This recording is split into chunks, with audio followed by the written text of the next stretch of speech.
What are some common problems that brand new real estate investors face?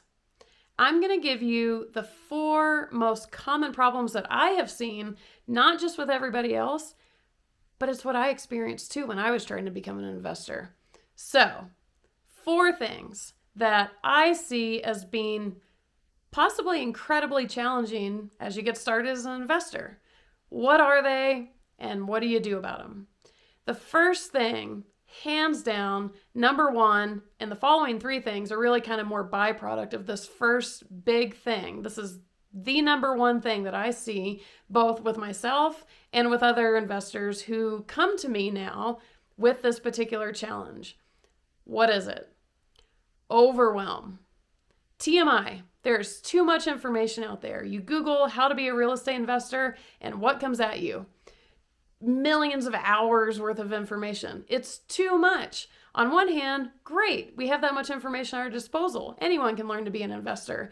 On the other hand, it's so much information, it starts to overwhelm people. So much so, I have now coined a term for myself when I think about this, the overwhelm epidemic. I think this is such a pronounced challenge for new investors and, quite frankly, for humans in today's day and age, because there's just a lot of information out there. It doesn't have to be about investing. I feel so strongly that this is, if not the biggest challenge everyone is facing. I recorded a video that dives completely into it, so I'm going to link to that below. Definitely check it out.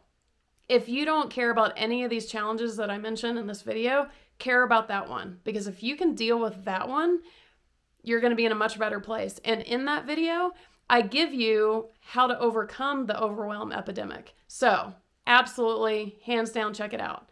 So first thing, overwhelm. Huge challenge for new investors. Too much information. Number 2, and like I said, these following ones are kind of byproducts of the overwhelm thing, so they're kind of related. Number 2, misleading information. With all that information flying at you, everyone's saying, you should do this, you should do that, you should definitely not do this. Ooh, watch out for that. In their defense, a lot of their advice may be correct, maybe just not for you. It may be misleading to what you're trying to accomplish or what would be best suited for you. You have to be careful of misleading information. If you've heard me talk much, you know that my favorite quote on the planet is, don't take advice from someone you wouldn't trade shoes with. That's really your first step to help mitigate this. Figure out where you're getting all this information from and try as best as you can to sift through and see what information is applicable to you and is helpful for you and get rid of all that misleading stuff.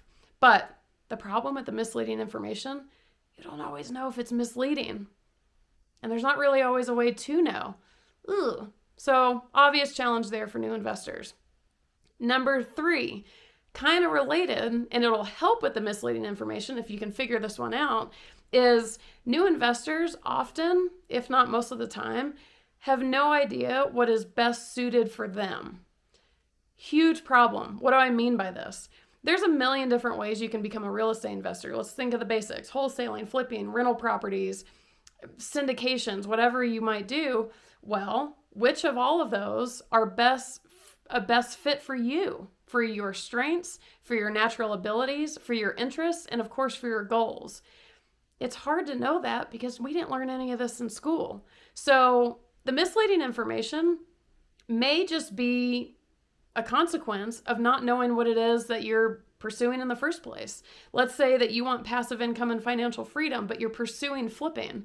Well, flipping information in that compared to that goal would be kind of misleading because those don't fit together in the most basic level case.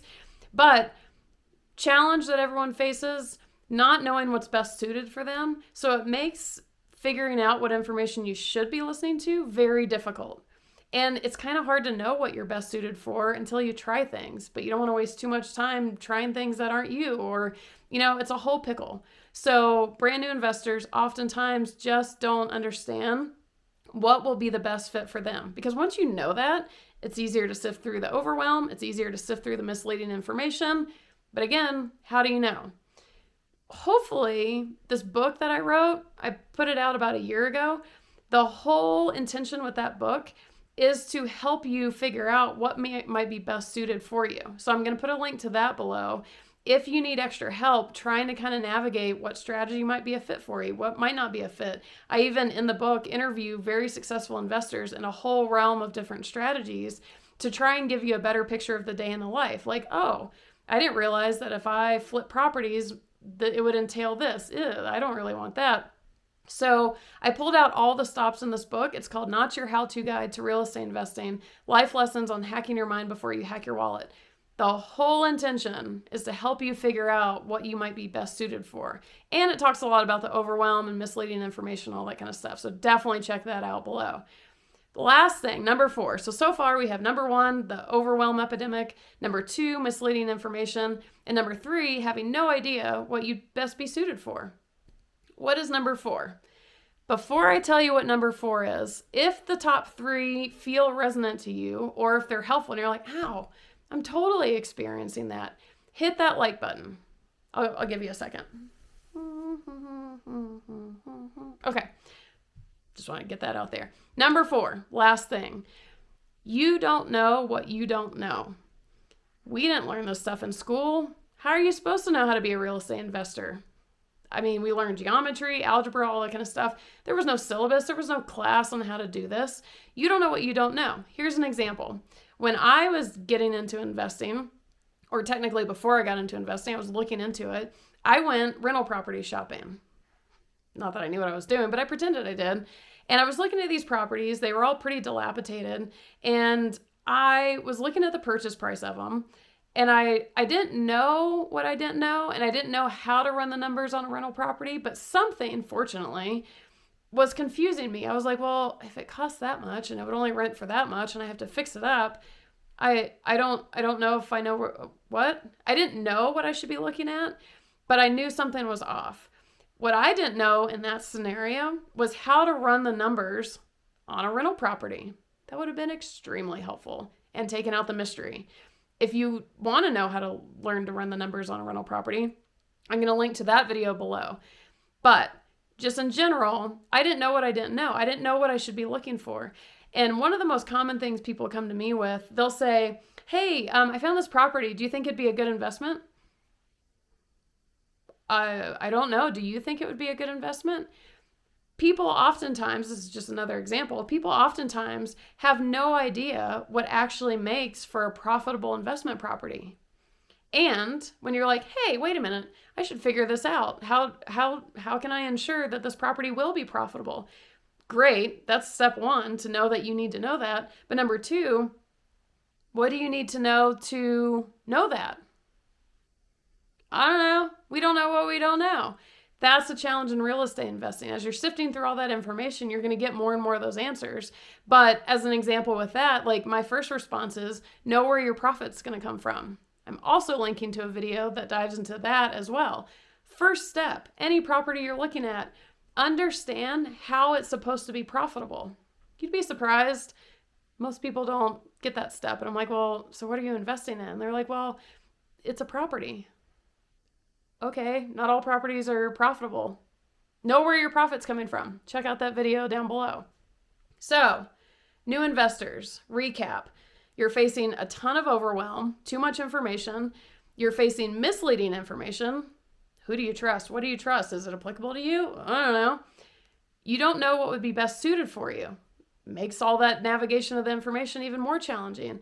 And then you don't know what you don't know. You don't know what information you do need. So you have this misleading information, confusing information, too much information, not enough information. Welcome to real estate investing. You're going to have a blast.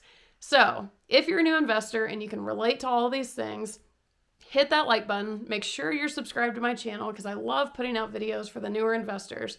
And then my last request, if you're watching this video and you're either a new investor now or you're an experienced investor who remembers being a new investor, add in the comments the challenges that you faced. If there's anything different from what I said, throw it in the comments because the more that's out there, the more the new investors are going to be able to start navigating this somewhat complicated industry. All right, there you have it. Godspeed for your investing journey.